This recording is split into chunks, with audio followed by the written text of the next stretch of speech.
Hello viewers, welcome to Sukanta sir classes. তো regular আমাদের জিকের যে ভিডিওগুলো তোমরা সকাল 7টা থেকে পেয়ে যাও। আজকে ভারতবর্ষের ভূগোলের 10 নম্বর ভিডিও। তোমরা জানো রেগুলার কিন্তু history, geography, polity, economics, static GK এইভাবে 7 দিনে 7 রকমের ভিডিও তোমরা সকাল 7টা থেকে পাও। রেগুলার বাছাই করা 30টি প্রশ্ন বা PYQ previous year question answer নিয়ে আলোচনা হয় উইথ ডিক্লারেশন। যেমন আজকে ভারতবর্ষে কোন বন্যপ্রাণী অভয়ারণ্য গন্ডার সংরক্ষণ প্রকল্পটি রয়েছে? বান্দিপুর, পেরিয়ার, কাজিরাঙ্গা নাকি গির? তো এই ধরনের যেগুলো বারবার করে পরীক্ষায় আসছে সেই ধরনের কোয়েশ্চেন অ্যান্সার নিয়ে বাইলিঙ্গুয়ালি কিন্তু আলোচনা হচ্ছে। আপকামিং PSC, WBCS, তার সঙ্গে সঙ্গে WBP, KP সমস্ত পরীক্ষার জন্য এগুলো ইম্পর্টেন্ট। আমাদের ক্লাস রুটিনগুলো একবার দেখে নাও। জি অর্থাৎ জেনারেল অ্যাওয়ারনেসের ভিডিও থাকছে রেগুলার সকাল 7টা থেকে। ইংলিশের ভিডিওগুলো থাকছে সন্ধ্যে 7টায়। সায়েন্সের স্পেশাল ভিডিওটা রেলওয়ে স্পেশাল থাকছে রাত 8টায় এবং ম্যাথ GI এটা থাকছে কিন্তু লাইভ আকারে রাত 10টা থেকে। ওকে, খুব তাড়াতাড়ি ইংলিশের লাইভ সেশনগুলো শুরু হয়ে যাচ্ছে, বাইলিঙ্গুয়ালি সমস্তটাই হচ্ছে। যারা এখনো আমাদের টেলিগ্রামের সঙ্গে জয়েন হওনি অবশ্যই নিচে ডেসক্রিপশন থেকে টেলিগ্রাম লিংকের সঙ্গে জয়েন হয়ে যাও সমস্ত ভিডিও PDF নোটিফিকেশনগুলো পাওয়ার জন্য। তো আজকের 1 নম্বর কোশ্চেনে চলে আসো। আজকের 1 নম্বর কোশ্চেন বলা হচ্ছে 1986 সালে ভারতে প্রথম বায়োস্ফিয়ার রিজার্ভ স্থাপন করা হয়েছিল কোথায়? কোনটি ছিল? নন্দা দেবী, নীলগিরি, নকরেক নাকি মানুষ? তো সঠিক উত্তর হয়ে যাচ্ছে আমাদের নীলগিরি ছিল ভারতবর্ষে 1986-তে প্রথম বায়োস্ফিয়ার রিজার্ভ। ঠিক আছে, বায়োস্ফিয়ার রিজার্ভ যেখানে অনেক স্পিসিস থাকে বা অনেক বৈশিষ্ট্যের গাছপালা বা প্রজাতি থাকে বলতে পারো। ঠিক আছে, এর পরেরটা চলে আসো। তো এই ধরনের ভিডিওগুলো কিন্তু আমাদের সমস্তটা সিরিজ ওয়াইজ করে দেওয়া আছে। হ্যাঁ, প্লেলিস্ট থেকে তোমরা চেক করে নিতে পারো। জিওগ্রাফি প্লেলিস্ট, এরকম ভাবে হিস্ট্রি, পলিটি সমস্তটাই প্লেলিস্ট বানানো আছে। এগুলোই কিন্তু রিপিট হচ্ছে প্রশ্ন। ঠিক আছে, এর জন্য ড্যাশ, এখানে একটা ড্যাশ হবে। ড্যাশের জন্য আরো বড় এলাকা বনের নিচে রাখা দরকার কার্বন ডাইঅক্সাইড শোষণের জন্য। বনের নিচে বলতে কি বলতো, মানে বন কভারেজ রাখা দরকার। মানে বন বলতে এখানে ফরেস্টের কথা বলা হয়েছে, গাছপালার কথা বলা হয়েছে। কার্বন ডাইঅক্সাইড শোষণ করার জন্য, বন্যপ্রাণী রক্ষা করার জন্য, বৃষ্টিপাত বাড়ানো নাকি পরিবেশগত ভারসাম্য? দেখো এখানে সবকটাই ঠিক আছে, শুধুমাত্র 4টা মোর দেন কারেক্ট, তাই না? কার্বন ডাইঅক্সাইড শোষণ এটাও গাছের একটা বৈশিষ্ট্য, বন্যপ্রাণী সংরক্ষণ করা এটাও জঙ্গলের বৈশিষ্ট্য, বৃষ্টিপাত বাড়ানোটা ঠিক নয়, বৃষ্টিপাতের সামঞ্জস্যতা বজায় রাখা এবং পরিবেশের ভারসাম্য। তো এটাই মোর দেন কারেক্ট হয়ে যাচ্ছে আমাদের। ঠিক আছে, দেখো 2002 মাল্টিটাস্কিং স্টাফ এসেছিল, এর পরবর্তীতে এই প্রশ্ন প্রচুরবার রিপিট করেছে। ঠিক আছে, সব কথা তো লেখা সম্ভব হয়নি, তো যেগুলো রিপিট করছে বারবার সেই কোশ্চেনগুলোই কিন্তু তুলে নেওয়া হচ্ছে। ওকে, 3 নম্বর কোশ্চেন চলে আসো। 3 নম্বর কোশ্চেন বলেছে ভারতের কোন বন্যপ্রাণী অভয়ারণ্যে গন্ডার সংরক্ষণের প্রকল্প রয়েছে? গন্ডার সংরক্ষণ কোথায় রয়েছে? বান্দিপুরে, পেরিয়ার, কাজিরাঙ্গা নাকি গির অরণ্যে? তো সঠিক উত্তর আমাদের হয়ে যাচ্ছে কাজিরাঙ্গা থেকে, আসামের কাজিরাঙ্গা। ঠিক আছে, আসামের কাজিরাঙ্গা অভয়ারণ্য, এখানে কিন্তু গন্ডার সংরক্ষণ প্রকল্প রয়েছে। ঠিক আছে, গন্ডার সংরক্ষণ প্রকল্প। ওকে, চলে আসো 4 নম্বর কোশ্চেনে। এইগুলো একবারে যখন শুনছো বা যারা শুনছো অবশ্যই ভিডিওগুলো দেখো এবং পজ করে করে নিজে ভেবে উত্তরগুলো বলো, তারপরে আবার শুনে নাও, তাহলে একবারে তোমার প্র্যাকটিস হয়ে যাবে। ঠিক আছে, সব থেকে ভালো, এর পরে আমি খুব তাড়াতাড়ি এই মডেলটা আনছি। এখানে একটা নির্দিষ্ট টাইমিং দেবো 10 সেকেন্ডের করে। ঠিক আছে, বলেছে আগস্তামালা, এটা নিয়ে আগেও আমি আলোচনা করেছি, প্রচুরবার এসছে পরীক্ষা এবং এটা খুব ট্রেন্ডিং এ থাকে। হ্যাঁ, আগস্তামালা জীবমণ্ডল ছড়িয়ে আছে এমন রাজ্যগুলি কি কি? অন্ধ্রপ্রদেশ, কর্ণাটক, তামিলনাড়ু, কর্ণাটক, মহারাষ্ট্র, মধ্যপ্রদেশ, কেরালা, তামিলনাড়ু। সঠিক উত্তর আমাদের কি হয়ে যাচ্ছে? অপশন নাম্বার 4, কেরালা এবং তামিলনাড়ু। ঠিক আছে, কেরালা এবং তামিলনাড়ু। বান্দিপুর জাতীয় উদ্যান কোন রাজ্যে? প্রচুরবার আসে, কোন রাজ্যে? ঠিক আছে, কোন রাজ্যে? এটা নিয়ে আমি স্ট্র্যাটেজিকে তোমার ভিডিও বানিয়ে দেবো নেক্সট উইকে। ঠিক আছে, কোন রাজ্যে কোন অভয়ারণ্য বা বায়োস্ফিয়ার রিজার্ভ বা এইগুলো নিয়ে আমি আলাদা ভিডিও বানিয়ে দেবো, অবশ্যই এগুলোকে দেখে নিও, স্ট্র্যাটেজিকের মধ্যে আমি দিয়ে দেবো। ঠিক আছে, বান্দিপুর জাতীয় উদ্যান কোন রাজ্যে অবস্থিত? এটা হয়ে যাচ্ছে কর্ণাটকে অবস্থিত বান্দিপুর। ঠিক আছে, বান্দিপুর কর্ণাটক। ওকে, 6 নম্বর কোশ্চেন দেখো, কাঙ্গের ঘাটি জাতীয় উদ্যান কোন রাজ্যে অবস্থিত? হিমাচল প্রদেশ, বিহার, উত্তরপ্রদেশ নাকি ছত্তিশগড়? সঠিক উত্তর হয়েছে এটা ছত্তিশগড়ে অবস্থিত কাঙ্গের। ঠিক আছে, ছত্তিশগড়ে কাঙ্গের। ওকে, 7 নম্বর কোশ্চেন চলে আসো। বলেছে সুলতানপুর পাখির অভয়ারণ্য কোন রাজ্যে অবস্থিত? সুলতানপুর পাখির অভয়ারণ্য উড়িষ্যা, হরিয়ানা, উত্তরপ্রদেশ নাকি রাজস্থান? সঠিক উত্তর আমাদের হয়ে যাচ্ছে এটা হরিয়ানাতে অবস্থিত। ঠিক আছে, অপশন নাম্বার 2 হরিয়ানাতে অবস্থিত সুলতানপুর পাখির অভয়ারণ্য। ঠিক আছে, সুলতানপুর পাখির অভয়ারণ্য। 8 নম্বর কোশ্চেনটাই চলে আসো, বলে দিয়েছে বান্ধবগড় জাতীয় উদ্যান কোন রাজ্যে অবস্থিত? বান্ধবগড় রাজস্থান, ছত্তিশগড়, উত্তরপ্রদেশ নাকি মধ্যপ্রদেশ? তো সঠিক উত্তর আমাদের হয়ে যাচ্ছে মধ্যপ্রদেশে অবস্থিত। ঠিক আছে, মধ্যপ্রদেশে অবস্থিত বান্ধবগড়। বান্ধবগড় কোথায় অবস্থিত? মধ্যপ্রদেশ। আজকে শীটটাই পরপর গুলো এইগুলো রয়েছে, কোনটা কোন রাজ্যে অবস্থিত, কোন জাতীয় উদ্যান কোন রাজ্যে অবস্থিত। ঠিক আছে, কোন অভয়ারণ্য কোন রাজ্যে অবস্থিত, এইগুলো দেখো। এটা 2017-তে এসছে, এর আগেও প্রচুরবার এসছে, এর পরেও প্রচুরবার এসছে। ঠিক আছে, তো কোনটা কোন রাজ্যে অবস্থিত এটা নিয়ে আমি ভিডিও বানিয়ে দিচ্ছি আলাদা করে। কোন জাতীয় উদ্যান কোথায় কোন রাজ্যে অবস্থিত, কোন অভয়ারণ্যটার অবস্থিত, কোন ন্যাশনাল মানে হচ্ছে গিয়ে কি বলে বায়োস্ফিয়ার রিজার্ভ কোথায় কি অবস্থিত, এগুলো নিয়ে আমি আলাদা আলাদা ভিডিও সব বানিয়ে দিচ্ছি। লক্ষ্য রাখো স্ট্যাটিক জিকে এবং 13-14টা স্ট্যাটিক জিকের ভিডিও অলরেডি আছে, প্রত্যেকটা ইম্পর্টেন্ট, পরীক্ষায় বারবার করে আসে। ঠিক আছে, তো এইগুলো আমি বানিয়ে দেবো স্ট্যাটিকের মধ্যে। 9 নম্বরে চলে আসো, বাংলাদেশের সাথে কোন পার্কের সীমানা রয়েছে? বাংলাদেশের সাথে কোন পার্কের সীমানা রয়েছে? সুন্দরবন জাতীয় উদ্যান, কাজিরাঙ্গা, কাঞ্চনজঙ্ঘা নাকি পান্না? এটা আমরা সকলেই জানি সুন্দরবন জাতীয় উদ্যান, তাই না? সুন্দরবন জাতীয় উদ্যানের সীমানা বাংলাদেশের সঙ্গে রয়েছে। ওকে, দেখো এটাও 2017-তে আসা। ঠিক আছে, এরপর দেখো মাল্টিটাস্কিং স্টাফ 2011-তে আসা, বলেছে মধ্যপ্রদেশের শিবপুরী জাতীয় উদ্যান কোন এর জন্য গুরুত্বপূর্ণ কোনটা? বাঘ এবং হাতি, বন্য মহিষ, পাখি নাকি চিতাবাঘ এবং চিতল হরিণ? ঠিক আছে, শিবপুরী জাতীয় উদ্যান এটাতে কোন প্রাণী বিখ্যাত, মানে কোনটার জন্য এই জাতীয় উদ্যানকে জানা যায়?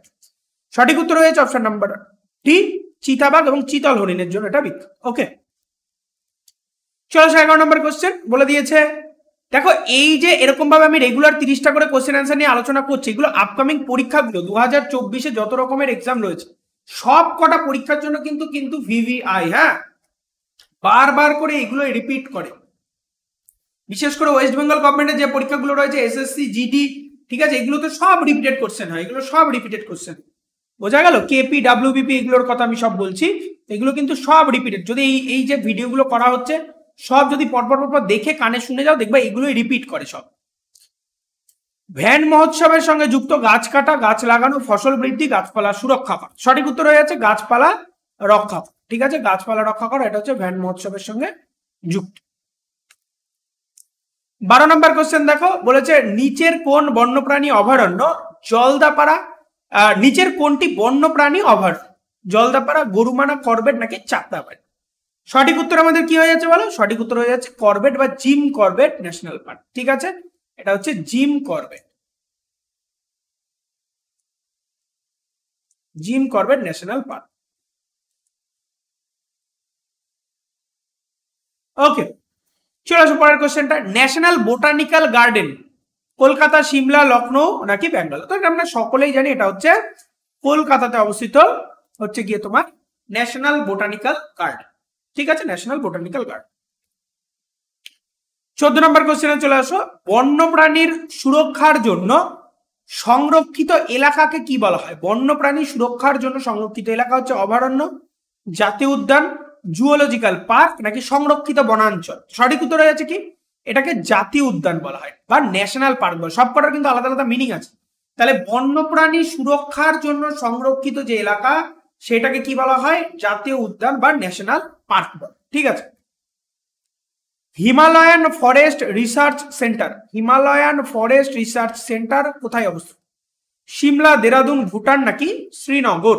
সঠিক উত্তর হয়েছে এটা সিমলায় অবস্থিত। ওকে, হিমালয়ান ফরেস্ট রিসার্চ সেন্টার এটা অবস্থিত হচ্ছে সিমলাতে। ওকে, এরপর দেখো মুদুমালাই জাতীয় উদ্যান বিখ্যাত, প্রচুরবার এসছে পরীক্ষায়। কিসের জন্য বিখ্যাত? ঠিক আছে, দেখো 2011 লেখা আছে, এর আগে পরে প্রচুরবার আসে, বারবার করে এইগুলো রিপিট করে। বাঘ, বাইসন, হাতি নাকি পাখি? সঠিক উত্তর হয়ে যাচ্ছে বাঘের জন্য বিখ্যাত মুদুমালাই। ওকে, মুদুমালাই স্যাংচুয়ারি হচ্ছে বাঘের জন্য বিখ্যাত বা টাইগার রিজার্ভ ফরেস্ট। কাজিরাঙ্গা, আসামের কাজিরাঙ্গা জাতীয় উদ্যান অবস্থিত কোথায়? তো বলেই দিলাম আসাম। ঠিক আছে, অপশন নাম্বার 3 হয়ে যাচ্ছে এটা সঠিক উত্তর, আসামে অবস্থিত কাজিরাঙ্গা। ওকে, 18 নম্বর কোশ্চেন দেখো, বলেছে হিমালয়ের উপরে 3600 মিটারের উপরে, 3600 মিটারের উপরে সাধারণ প্রাকৃতিক গাছপালা আলপাইন তৃণভূমি, আলপাইন বন, শঙ্খযুক্ত বন, উপক্রান্তীয় পাইন বন, 3600 মিটারের ওপরে কি ধরনের বনাঞ্চল দেখা যায়? এটা হচ্ছে আলাপাইন বন। মানে 3600 মিটারের ওপরে দেখো এখানে তো কোনো বৃক্ষ জাতীয় গাছ হবেই না, গুল্ম জাতীয় গাছও হবে না, তার থেকে ছোট বা তৃণভূমি জাতীয় গাছপালা জন্মাবে এত, ঠিক আছে? এক তো পাথুরে মাটি, দ্বিতীয় এত শীতল তাপমাত্রায়। ওকে, 19 নম্বর কোশ্চেনে চলে আসে, বলেছে ভারতের কোন শহরটিকে সবচেয়ে সবুজ বলে মনে করা হয়? সবচেয়ে সবুজ বলে মনে করা হয় ব্যাঙ্গালোর, দিল্লি, চণ্ডীগড় নাকি তিরুবনন্তপুরম? তো চণ্ডীগড়কে সব থেকে সবুজ শহর বলে মনে করা হয়, ঠিক আছে, চণ্ডীগড়। 20 নম্বর কোশ্চেন দেখো, মাল্টিটাস্কিং 2013-তে আসা, বলে দিয়েছে ভারতের বৃহত্তম টাইগার রিজার্ভ, ভারতের বৃহত্তম টাইগার রিজার্ভ পেঞ্চ, মানস, নাগার্জুন নাকি করবেট? সঠিক উত্তর হয়ে যাচ্ছে নাগার্জুন সাগর, ঠিক আছে, নাগার্জুন ভারতের সব থেকে বড় টাইগার রিজার্ভ। ওকে, 21 নম্বর কোশ্চেনে চলে আসো, উত্তর ভারতে সাম্প্রতিক সময়ে বন্যার প্রকোপ বাড়ছে কিসের কারণে? ঠিক আছে, কিসের কারণে? দেখো প্রশ্নের লেভেলটা দেখেছো, দেখো যত দিন যায় প্রশ্নের লেভেল বাড়ে। এখানে কেন কারণ জিজ্ঞাসা করছে, এখনকার কোশ্চেনের প্যাটার্ন গুলো এরকম: বার্ষিক বৃষ্টিপাত বৃদ্ধির কারণে, বাঁধের পলির পরিমাণ বৃদ্ধির কারণে, ক্যাচমেন্ট এলাকার বন উজাড় বৃদ্ধির কারণে, নাকি কোনোটি নয়? তো সঠিক উত্তর হয়েছে অপশন নাম্বার 3। জিম করবেট কোথায় অবস্থিত? জিম করবেট ন্যাশনাল পার্ক উত্তরাখণ্ডে অবস্থিত, ঠিক আছে, উত্তরাখণ্ডে অবস্থিত জিম করবেট। দেখো 2014 MS মাল্টিটাস্কিং এসছে। ওকে, কাঞ্চনজঙ্ঘা জাতীয় উদ্যান কোথায় অবস্থিত? উত্তরপ্রদেশ, পশ্চিমবঙ্গ, সিকিম নাকি জম্মু কাশ্মীর? তো সিকিমে অবস্থিত কাঞ্চনজঙ্ঘা জাতীয় উদ্যান, সিকিমে অবস্থিত, ঠিক আছে, কাঞ্চনজঙ্ঘা ন্যাশনাল পার্ক কোথায় অবস্থিত? সিকিম। 24 নম্বর কোশ্চেন দেখো, ভারতের বায়োস্ফিয়ার রিজার্ভ নন্দা দেবী, যেটা ইউনেস্কো থেকে ওয়ার্ল্ড হেরিটেজের তকমা পেয়েছে, এটি কোন রাজ্যে অবস্থিত? এটা হয়ে যাচ্ছে উত্তরাখণ্ডে অবস্থিত নন্দা দেবী। ওকে, নন্দা দেবী উত্তরাখণ্ডে অবস্থিত।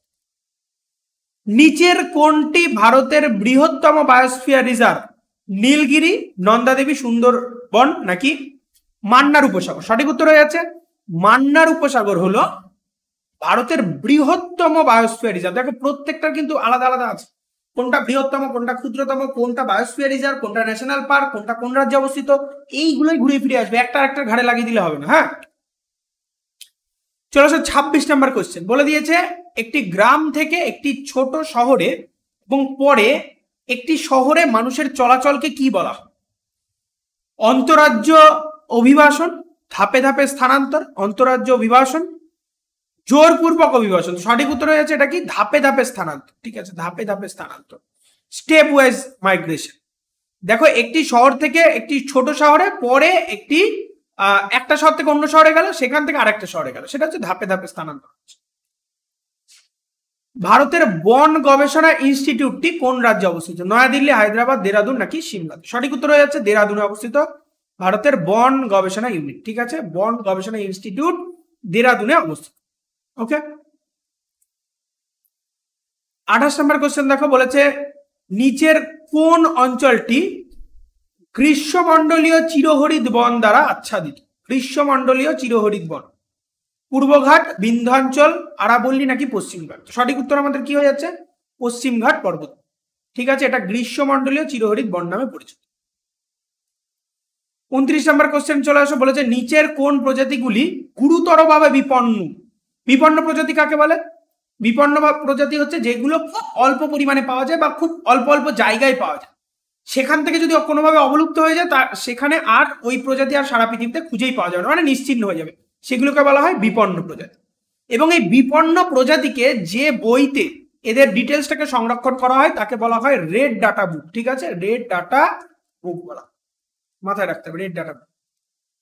তো এইখানে গাঙ্গেয় ডলফিন, বনপেঁচা, হোয়াইট বেলিড হেরন আর হচ্ছে জিপস শকুন, কোনটা হয়ে যাচ্ছে আমাদের গুরুতরভাবে বিপন্ন হয়ে যাচ্ছে? বন্য পেঁচা, ঠিক আছে, এটা গুরুতরভাবে বিপন্ন। আজকে শেষ কোশ্চেন দেখো, কানহা, কানহা জাতীয় উদ্যান কোথায় অবস্থিত? আমরা সকলেই জানি কানহা কোথায় অবস্থিত, মধ্যপ্রদেশে অবস্থিত। সকলেই জানি বলাটা ভুল, অনেকেই জানে না। যারা নতুন, যারা প্র্যাকটিস সেশন করছো বা যাদের অ্যাডভান্স প্র্যাকটিস করছো, সবার জন্য কিন্তু এই ভিডিওগুলো VVI হচ্ছে, কারণ হচ্ছে গিয়ে পুরোপুরি প্র্যাকটিস আমাদের এখান থেকে করে হয়ে যাচ্ছে, ঠিক আছে, পুরোপুরি প্র্যাকটিস হয়ে যাচ্ছে এবং সারা দিনই আমাদের কিন্তু জিকে, ইংলিশ, ম্যাথামেটিক্স, রিজনিং সমস্তটার প্র্যাকটিস সেশন চলছে। রুটিনটা তোমরা ফলো করো এবং আমাদের টেলিগ্রাম চ্যানেলে জয়েন হয়ে যাও। নিচে ডেসক্রিপশনে টেলিগ্রামের লিঙ্ক দিয়ে দেওয়া রয়েছে। ওকে, দেখা হচ্ছে পরের ভিডিওতে। খুব ভালো থাকো। ভালো লাগলে অবশ্যই সাবস্ক্রাইব করো, বেল আইকন প্রেস করো, লাইভ করে লাইক করো অবশ্যই, এবং যা যা কোয়ারিজ আছে তোমাদের পরীক্ষা সংক্রান্ত অবশ্যই কমেন্ট এবং শেয়ার করো যাতে সবার কাছে ভিডিওগুলো যায়। খুব ভালো করে পড়ো। Be successful in your life.